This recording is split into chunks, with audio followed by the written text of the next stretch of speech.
Assalamualaikum warahmatullahi wabarakatuh. Selamat siang, mahasiswa dan mahasiswi semester 2 Manajemen B. Apa kabar hari ini? Alhamdulillahirabbil alamin. Wassalatu wassalamu ala asyrofil anbiya'i wal mursalin wa ala alihi wa sahbihi rasulillahi ajmain. Amma ba'du. Puji dan syukur kita sama-sama panjatkan Subhanahu wa taala yang senantiasa melimpahkan rahmat, taufik dan hidayahnya kepada kita semua sehingga pada siang hari ini kita bisa berkumpul kembali dan dipertemukan dalam kegiatan belajar mengajar di semester genap semester 2 ya, tahun ajaran 2021-2022 dan pada pagi atau siang hari ini semoga kita semua juga selalu diberikan kesehatan, keselamatan, dan kemudahan dalam menyerap berbagai ilmu ya, khususnya ilmu pada mata kuliah ekonomi syariah ini ya. Dan perlu diketahui bahwa pada kelompok kita hari ini kelompok 10 ya, ini sepertinya kita akan membahas atau sebelum membahas ini merupakan pembelajaran bisa saja terakhir pertemuannya di semester ini mengingat tanggal 12 Juli itu kita sudah melaksanakan ujian akhir semester ya. Dan jika jadwalnya sama seperti perkuliahan karena online, besar kemungkinan kita juga akan melaksanakan pada hari yang sama dengan perkuliahan yakni hari Jumat. Nah kemudian soal mungkin besar kemungkinan juga masih dilaksanakan daring ya atau online. Dilaksanakan secara luring atau offline, besar kemungkinan ini bisa lebih dari 2 minggu mengingat kapasitas kelas yang biasanya digunakan misalkan 36 orang atau 40 paling hanya digunakan setengahnya mengingat harus ada penjarakan ya kalau di offline. Hal ini tidak saja dalam kondisi COVID ya, penjaga jarakan dalam kondisi dulu tidak COVID pun kapasitasnya itu paling 50%. Karena untuk meminimalisir tingkat kerjasama yang kurang baik ya kalau dalam ujian. Kemudian juga pengawas dalam memeriksa baik itu kartu ujian maupun yang lainnya, kelengkapan dasi, jaket alma mater, sepatu dan lainnya juga punya ruang untuk memeriksa ataupun mengawasinya. Tetapi besar kemungkinan untuk semester sekarang ini akan diselenggarakan kembali secara daring sehingga kapasitasnya karena di masing-masing kediaman itu kapasitasnya bisa seluruhnya karena dilaksanakan secara online. Nah sehingga besar kemungkinan kalau ini harinya pun hari yang sama dengan proses perkuliahan kita yakni hari Jumatnya dan 12.30.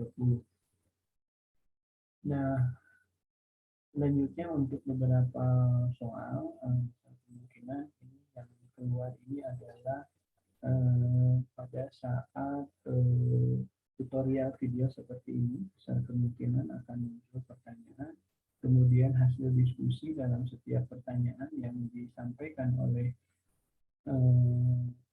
rekan-rekan kelas di setiap pembelajaran ya. Itu kemudian yang ketiga juga besar kemungkinan adalah merupakan resensi dari buku ekonomi syariah tergantung penugasannya karena setiap mahasiswa dengan nomor absen ini akan berbeda perintah dan tugasnya ya. Seperti itu sebagai kisi-kisi.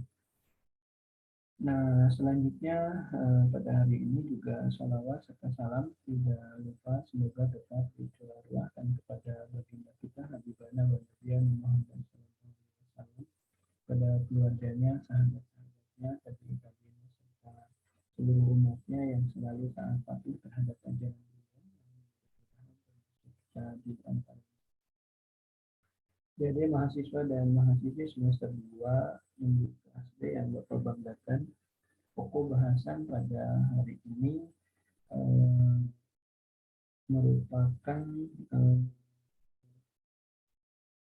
hasil rencana pembelajaran semester yang sudah kita sepakati di awal pertemuan, dan tema pada siang hari ini yakni hukum material ekonomi syariah dalam kompilasi syariah, atau biasa dalam praktisinya kita menyebut dengan KHES ya, atau kompilasi hukum ekonomi syariah. Sama-sama juga sebetulnya.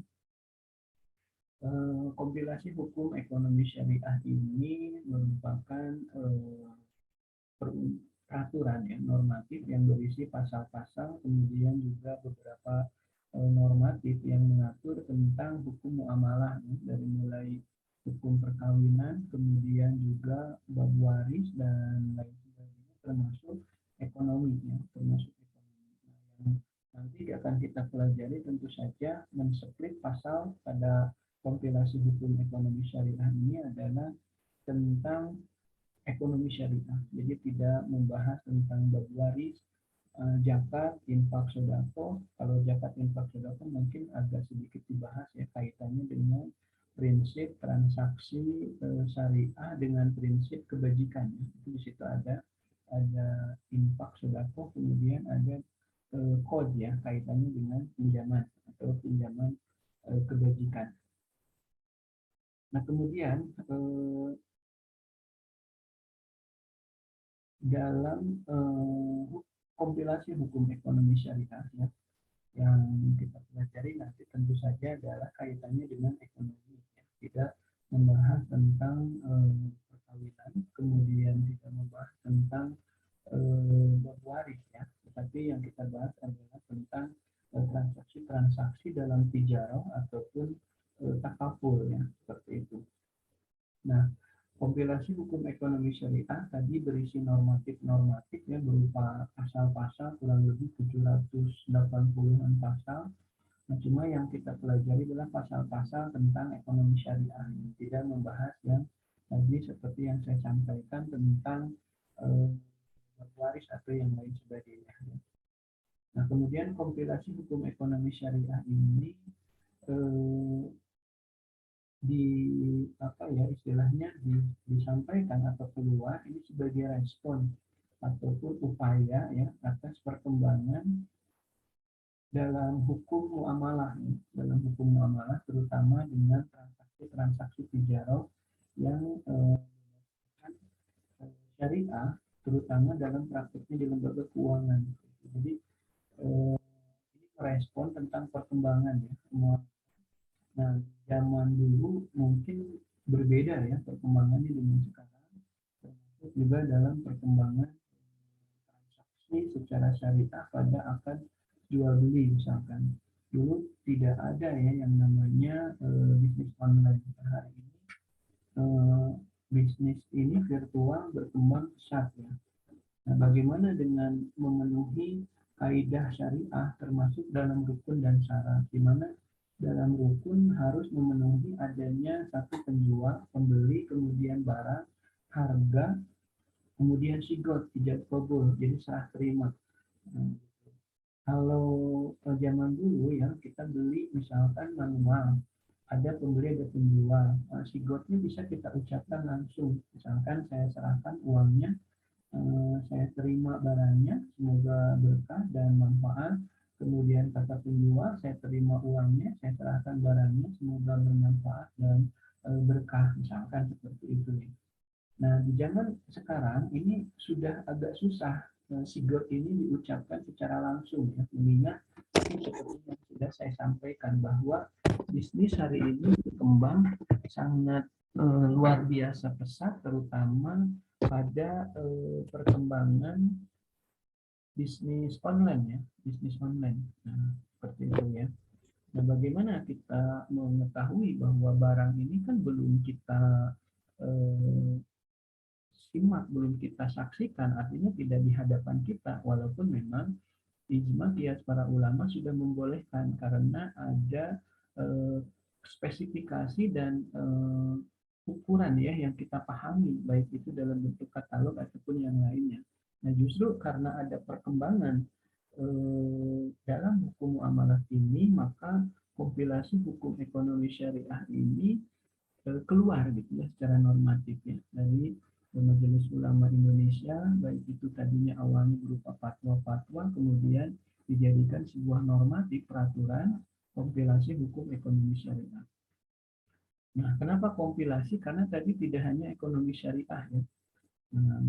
Ada banyak ya di situ diatur kaitannya tentang dengan muamalah, termasuk bab waris, hukum pernikahan, zakat, infak, kalau mau wakaf juga diatur di kompilasi hukum ekonomi syariah tadi. Dan yang kita pelajari mensplit atau membatasi hanya dari ekonomi syariah seperti itu.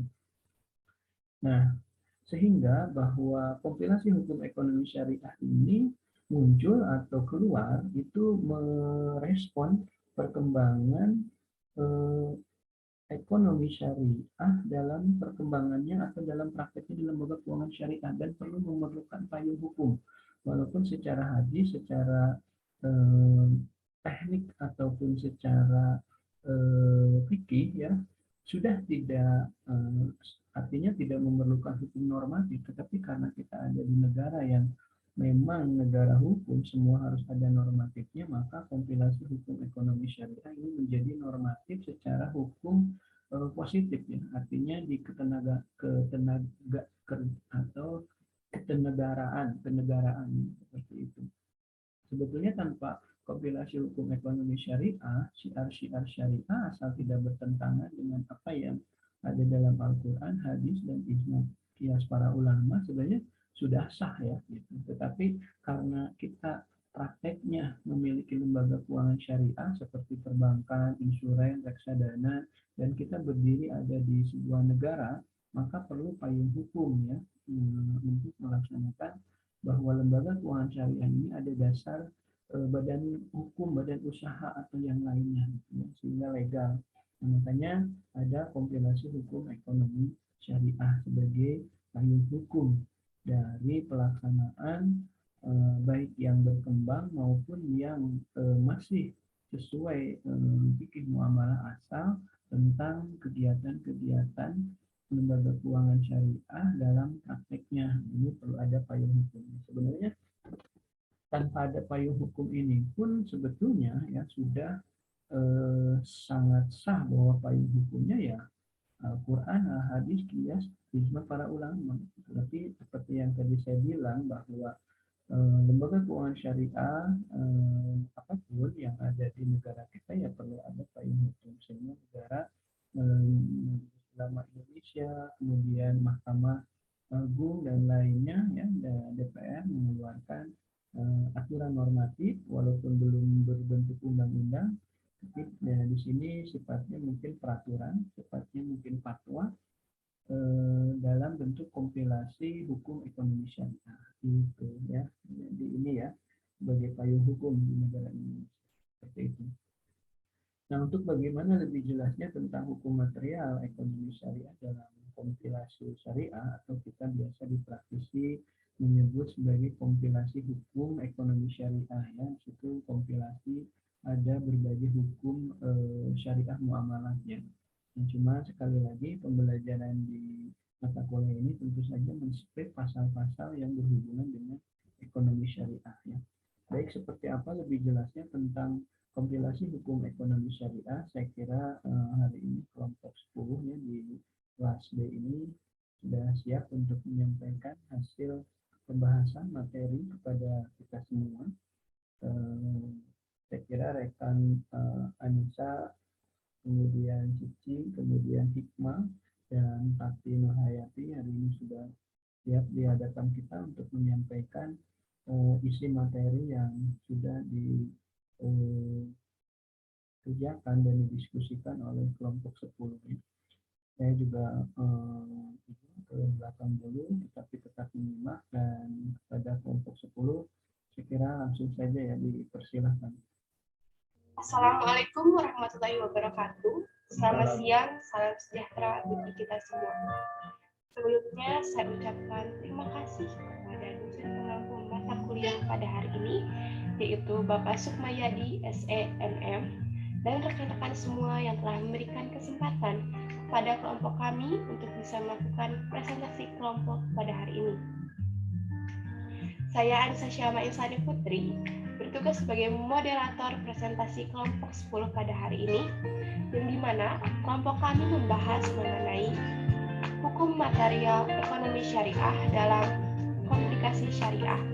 Dan tentunya saya tidak sendiri, perkenalkan anggota kelompok yang lainnya, yaitu ada Cici Komala Dewi, Hikmah Laihan Hidayat, dan Tati Nuryati. Baiklah, untuk mempersingkat waktu untuk pembakaran materi pertama, yaitu mengenai penyusunan KHES dan norma-norma dalam komunikasi hukum KHES, akan disampaikan oleh Saudara Cici. Kepada Saudari Cici, saya persilahkan.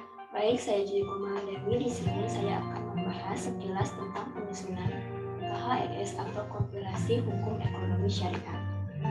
Lahirnya KHES berawal dari terbitnya Undang-Undang Nomor 3 Tahun 2006 tentang perubahan atas Undang-Undang Nomor 7 Tahun 1989 tentang peradilan agama atau Undang-Undang Peradilan Agama. Dalam pasal 49 Undang-Undang Peradilan Agama diubah menjadi yang pertama ada perkawinan, kedua waris, ketiga wasiat, keempat hibah, kelima wakaf, keenam zakat, ketujuh infak, delapan sedekah, dan yang terakhir ekonomi syariah. Sesuai dengan perkembangan hukum dan kebutuhan umat Islam Indonesia, ini pengadilan agama tidak hanya berwenang menyelesaikan sengketa di bidang perkawinan, waris, wasiat, hibah, wakaf, dan sedekah saja, melainkan menangani permohonan pengangkatan anak atau adopsi, menyelesaikan sengketa dalam zakat, infak, serta sengketa hak milik keperdataan antara sesama muslim dan ekonomi syariah.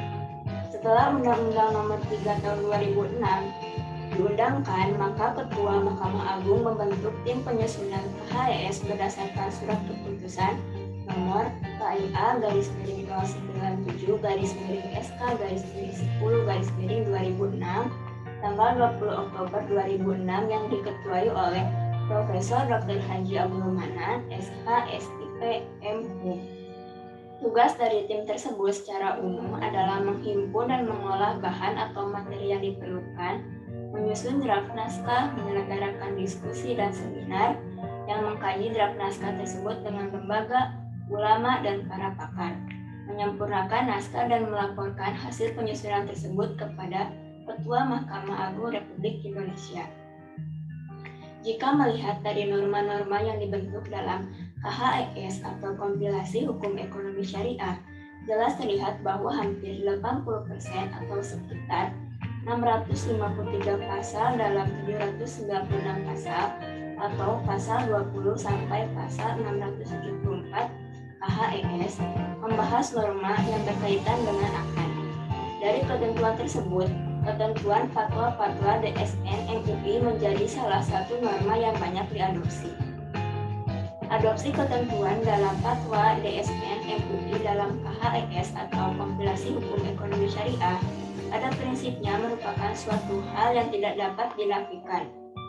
Jika melihat keberadaan MUI sebagai representasi dari para ulama di Indonesia, dan pasca diundangkannya Undang-Undang Nomor 21 Tahun 2008 tentang perbankan syariah, legitimasi produk MUI lebih diakui oleh negara. Cukup sekian dari saya, selanjutnya saya kembalikan lagi kepada moderator. Baik, terima kasih. Untuk materi berikutnya mengenai tinjauan fikih, sumber hukum Islam, dan kajian metodologi KHES akan disampaikan oleh Saudara Hikmah. Kepadanya saya persilahkan. Assalamualaikum warahmatullahi wabarakatuh. Perkenalkan, nama saya Hikmah Laihan Hidayat. Saya akan menjelaskan mendefinisi sumber hukum Islam dan kajian metodologi KHES sebagai produk ijtihad jama'i. Secara etimologi, fikih berasal dari kata faqihah yang berarti mengetahui dan memahami. ini sama halnya dengan menurut Ibnu Mansur, berarti mengetahui dan memahami sesuatu. Unsur-unsur definisi. 1. Ilmu tentang hukum syara. 2. Hukum syara berkaitan dengan perbuatan mukallaf yang bersifat praktis dan konkret. Mukallaf merupakan sebutan bagi seseorang yang perbuatannya telah sesuai dan berkaitan dengan syariat. Sehingga bagi orang yang tidak melakukan perbuatan baik atau abstrak tidak termasuk wilayah ini. 3. Pengetahuan diperoleh dengan cara ijtihad atau istidlal, yaitu mencurahkan segala potensi dan kesempatan dalam rangka mencapai kesimpulan hukum yang dieratkan dari sumbernya. Dengan kata lain, bahwa ilmu ini dapat didapatkan oleh hanya orang yang telah mencapai kualifikasi mustahid. Ilmu ini tidak dapat didapatkan oleh orang yang sembarangan atau hanya main-main saja. 4. Sumber hukum ini sudah terperinci baik yang bersifat qatil maupun jani. Dari uraian tersebut, fikih dapat dikategorikan produk pemikiran fikih karena mencakup 4 kategori di atas. Mencakup hukum syariat Islam, bahwa hukum tersebut digali dengan menggunakan ijtihad dan istidlal, dan hukum praktis itu digali dari sumbernya yaitu Al-Quran, Sunnah, Ijma, dan Tasyiq atau Rai. Sumber hukum Islam dibagi menjadi 2 kelompok, yaitu 1. Sumber hukum yang disepakati atau masadir al-ahkam al-muttafaq ilaiha, atau disebut sumber utama, yaitu Al-Quran, Sunnah, Ijma, dan Qiyas. Qiyas dapat diartikan sebagai kegiatan melakukan padanan suatu hukum terhadap hukum lain. Kedua, sumber hukum yang diperselisihkan atau masadir al-ahkam al-muttafaq, yaitu ijtihad, istislah, atau al-masalah, dari istihad, manhaj, sahabi, syar'un, manqablana, dan al-intiram. Dalam penyusunan KHS nampak banyak sumber-sumber. Di samping sumber-sumber pokok, terdapat juga sumber-sumber pendukung. Kajian metodologi KHS sebagai produk ijtihad jamati. Hal ini termasuk kategori mujtahid karena setiap keputusannya selalu mencerminkan hasil dari kegiatan ijtihadnya dan sah secara syar'i. Karena sifatnya yang memaksa dan mengikat semua pihak yang berperkara. Itu artinya jika penyusunan KHS melibatkan para hakim agama, maka itu dapat disebut sebagai ijtihad. Baik, terima kasih untuk pemaparan materi berikutnya, yaitu mengenai cakupan dan isi komplikasi hukum ekonomi syariah dan KHS dan tatanan hukum positif Indonesia akan disampaikan oleh saudari padanya. Perkenalkan, saya Tati Wiyati. Di sini saya akan menjelaskan tentang cakupan dan isi komplikasi hukum ekonomi syariah atau yang biasa disebut KHS. KHS terdiri dari 4 buku yang terdiri dari 790 pasal setelah direvisi tahun 2010 dengan rincian. Buku pertama tentang subjek hukum dan amal, buku kedua tentang akad, buku ketiga tentang zakat dan hibah, dan buku keempat tentang investasi syariah. Dalam buku pertama yang terdiri dari 3 bab ini menerangkan tentang subjek hukum. Pada bab pertama diatur tentang ketentuan hukum, bab kedua menjelaskan subjek hukum, bab ketiga diatur tentang awal atau kebenaran. Pada bab kedua, terdiri atas 29 bab. Buku ini mengatur tentang akad yang berkaitan dengan kesepakatan dalam mengadakan suatu perjanjian. Pada bab pertama, diatur tentang pemegang hukum. Pada bab kedua, mengatur tentang asas-asas dari akad tersebut. Pada bab ketiga, mengatur tentang rukun dan syarat, kategori hukum akad, alih kesepakatan atau sahnya akad kesepakatan, pihak yang dianggap melakukan perjanjian tentang keadaan memaksa dalam suatu akad, risiko akibat akad terhadap para pihak, dan penafsiran dari redaksi akad tersebut. Bab keempat menerangkan unsur akad, kesepakatan penjual dan pembeli, tempat dan syarat pelaksanaan bai dengan syarat khusus, berakhirnya akad bai, objek akad, hak harga dan barang setelah akad, dan tentang serah terima pada akad.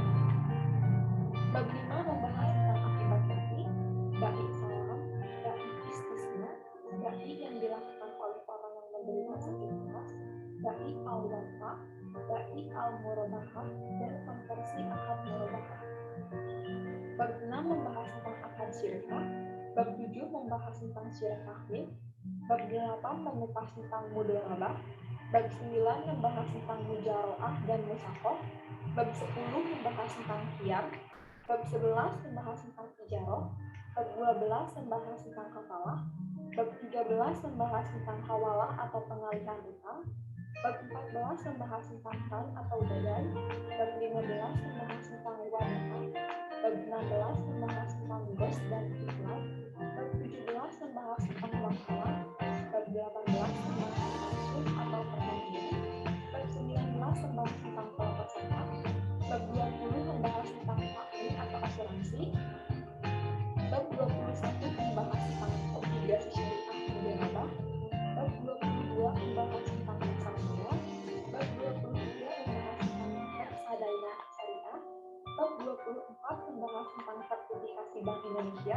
atau SBI Syariah, bab 25 menjelaskan tentang macam-macam obligasi syariah, bab 26 menjelaskan tentang pembiayaan maupun jasa, bab 27 membahas tentang rekod, bab 28 membahas tentang pembiayaan rekening orang syariah, dan bab 29 membahas tentang dana pensiun syariah.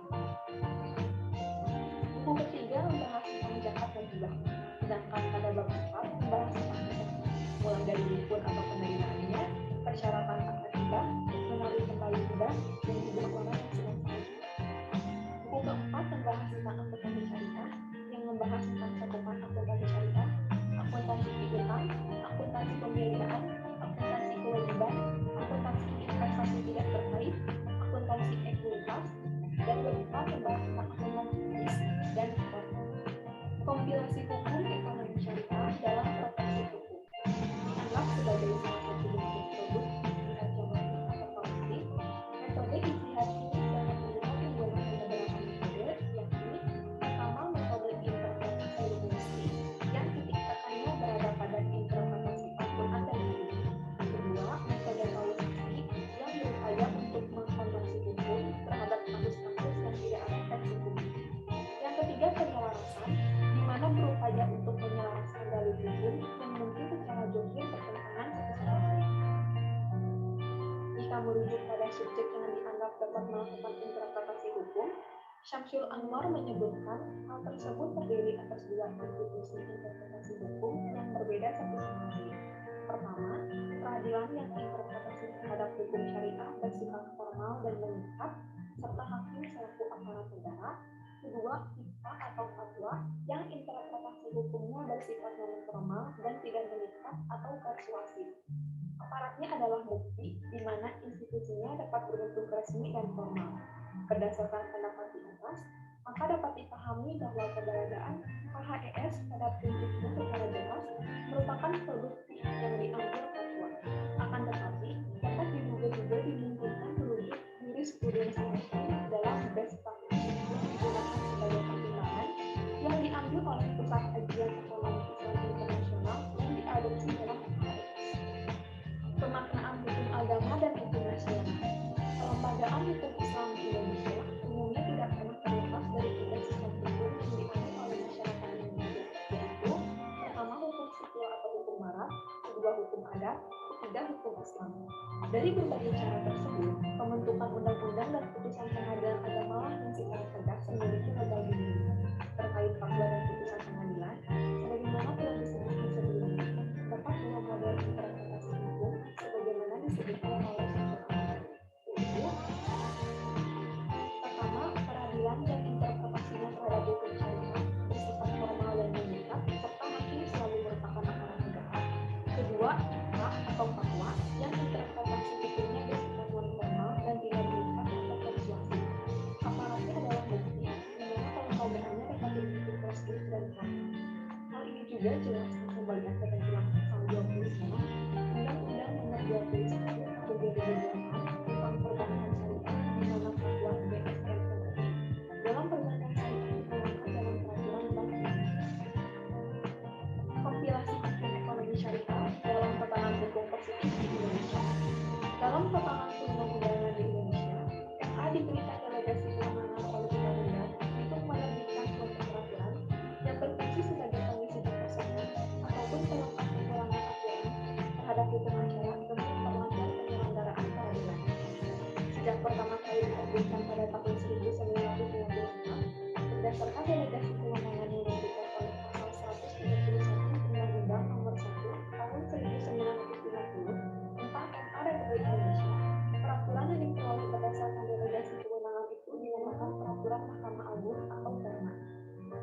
Berdasarkan pasal 7 ayat 1 Undang-Undang Nomor 10 Tahun 2004 tentang pembentukan peraturan perundang-undangan, jenis dan hierarki peraturan perundang-undangan di Indonesia adalah sebagai berikut. Pertama, Undang-Undang Dasar Negara Republik Indonesia tahun 1945. Kedua, Undang-Undang atau Peraturan Pemerintah Pengganti Undang-Undang. Ketiga, Peraturan Pemerintah. Keempat, Peraturan Presiden. Kelima, Peraturan Daerah. Sebagai hukum dasar, pasal 24A ayat 1 Undang-Undang Dasar 1945 telah secara tegas mengamanatkan bahwa MA yang berwenang menguji peraturan perundang-undangan di bawah undang-undang adalah pemerintah. Dapat disimpulkan bahwa melalui Perma Nomor 2 Tahun 2008, kompilasi hukum ekonomi syariah atau KHES telah mendapatkan legitimasi sebagai sebuah peraturan perundangan di Indonesia dan dapat dijadikan rujukan atau payung hukum dalam mengadili serta menyelesaikan sengketa ekonomi syariah di pengadilan. Sekian penjelasan dari saya. Legitimasi ekonomi syariah dalam hukum nasional.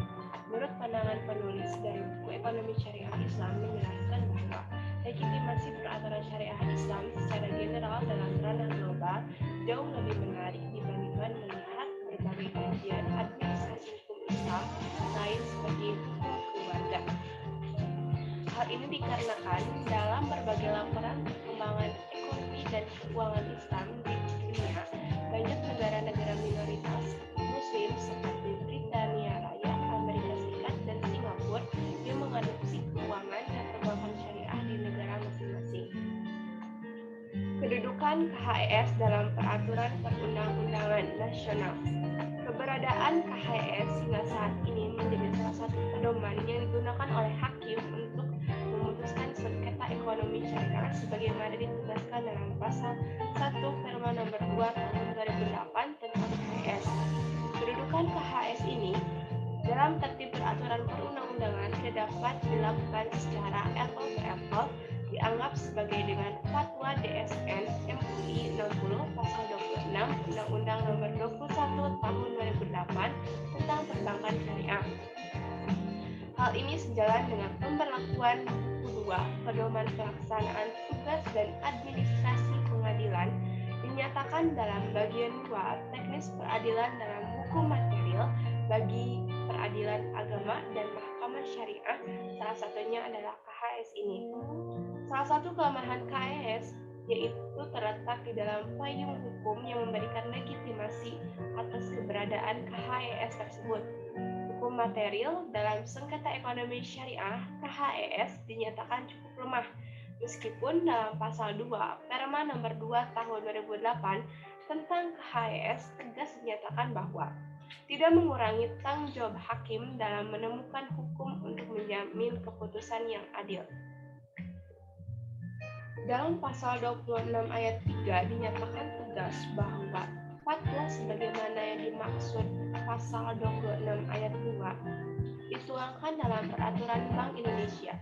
Maka norma itu sejalan dengan pembentukan peraturan perundang-undangan, hanya saja peraturan Mahkamah Agung bersifat binding atau tidak. Kedudukan KHS secara general tidak dapat dipertentangkan dalam ketentuan ekonomi syariah. Dengan demikian, KHS digunakan sebagai bahan pertimbangan hakim untuk mengambil keputusan. Baik, dapat disimpulkan bahwa secara sosiologis, KHS disusun sebagai respon terhadap perkembangan baru dalam hukum muamalah dalam bentuk praktek-praktek ekonomi syariah melalui LKS-LKS yang merupakan payung hukum. Dalam pembuatan hukum perlu mengakomodir kenyataan sosiologi Islam, terutama dalam hukum yang lebih dominan dimensi sosiologisnya seperti hukum ekonomi syariah. Baik, cukup sekian presentasi kelompok 10 pada hari ini. Mohon maaf apabila ada kesalahan. Semoga materi yang kita dapatkan pada hari ini bermanfaat bagi kita semua. Wassalamualaikum warahmatullahi wabarakatuh. Waalaikumsalam warahmatullahi wabarakatuh. Terima kasih disampaikan di kelompok 10 yang sudah menyampaikan hasil diskusi melalui presentasi pada siang hari ini. Sangat luar biasa bagus materi kompilasi hukum ekonomi syariah yang disampaikan, begitu menyeluruh, kemudian juga lengkap dan begitu sangat jelas menurut saya ya. Jadi disampaikan bahwa dalam kompilasi hukum ekonomi syariah ini menyempurnakan undang-undang sebelumnya pada undang-undang setelahnya ya, ini tahun 2006. Kemudian dalam KHS juga memang berisi peraturan tentang ekonomi syariah, tidak hanya kalau dulu itu tentang pernikahan, kemudian juga zakat, infak, sedekah, bab waris dan lain sebagainya. Nah, yang 2026 itu di Undang-Undang Peradilan Agama itu menambahkan tentang ekonomi syariah, ya, terutama berkaitan dengan lembaga keuangan syariah.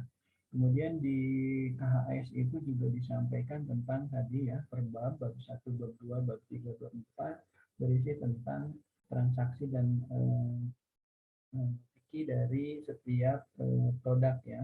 Ada tadi disampaikan oleh saudara Anissa, siapa tadi, atau Cici atau Tati, bahwa ada namanya kerjasama usaha ya, kerjasama usaha baik itu mudarobah, musyarakah, kemudian tadi disampaikan ada mukobarah dan musyakoh ya. Kemudian juga prinsip transaksi jual beli, ada murabahah, baik bisaman ajir, baik salam, baik istisna, dan baik musawamah. Kemudian tadi juga ada sewa ya, ijarah muntaha bitamlik, dan jasa-jasa. Tadi ada wakalah, kafalah, hiwalah, gade, ya, rahan, lengkap saya kira di KHS ini sudah begitu sangat gamblang dijelaskan. Ini merupakan payung hukum dalam pelaksanaan syariah muamalah di bidang ekonomi ya, yang perkembangannya terus berkembang, terutama di bisnis atau transaksi secara virtual. Nah, ini perlu ada payung hukumnya ya, walaupun nanti akan keluar fatwa-fatwa kembali ya untuk menyempurnakan seiring perkembangan zaman. Nah, ini para ulama berijma dan melakukan ijtihad ya, seperti itu, karena di zaman Rasulullah para sahabat mungkin ada yang secara teknik tidak terjadi, seperti misalkan hari ini Anda jalan-jalan ke luar negeri beli teh botol itu kan tidak dilayani oleh orang ya, kapan mau ijab kabulnya? Anda masukin koin, kemudian koin tadi masuk dan keluarlah teh botol. Apa Anda mau sigot, saya serahkan uangnya, saya terima, Anda ngobrol dengan mesin. Nah, ini juga bagian dari beberapa perkembangan ya, dan bagaimana kaitannya dengan ekonomi syariah. Maka kompilasi hukum ekonomi syariah ini menjadi payung hukum dasar secara ilmu hukum positif, dan tentu saja fatwa dan ijma, ijtihad para ulama ini juga menjadi dasar nanti kita untuk pelaksanaannya, terutama yang akan dilakukan oleh lembaga keuangan syariah begitu. Kemudian juga tadi disampaikan bagus, jika pun terjadi sengketa misalkan dalam kerjasama usaha, ada yang memanipulasi data, ada yang membohongi, ada yang lain sebagainya, terjadi konflik, maka diselesaikan juga di peradilan agama. Jadi peradilan agama itu tidak hanya membahas atau menyelesaikan tentang sengketa pernikahan, bab waris, zakat, infak, sedekah, wakaf, tetapi juga yang berhubungan dengan transaksi ekonomi syariah ya. Jadi tidak ke pengadilan negeri ya, nanti diselesaikannya ke peradilan agama. Termasuk juga jika ada persengketaan di akad jual beli, kemudian jaro, kafalah, hiwalah, dan produk-produk lainnya juga akan diselesaikan di peradilan agama ya, seperti itu. Sangat bagus sekali ini presentasinya. Terima kasih menyeluruh dan sangat bisa dipahami. Saya kira saya juga cukup penambahannya. Mohon maaf juga dari saya apabila ada kesalahan, kekurangan, dan kehilapan. Terima kasih. Billahi taufiq wal hidayah. Assalamualaikum warahmatullahi wabarakatuh.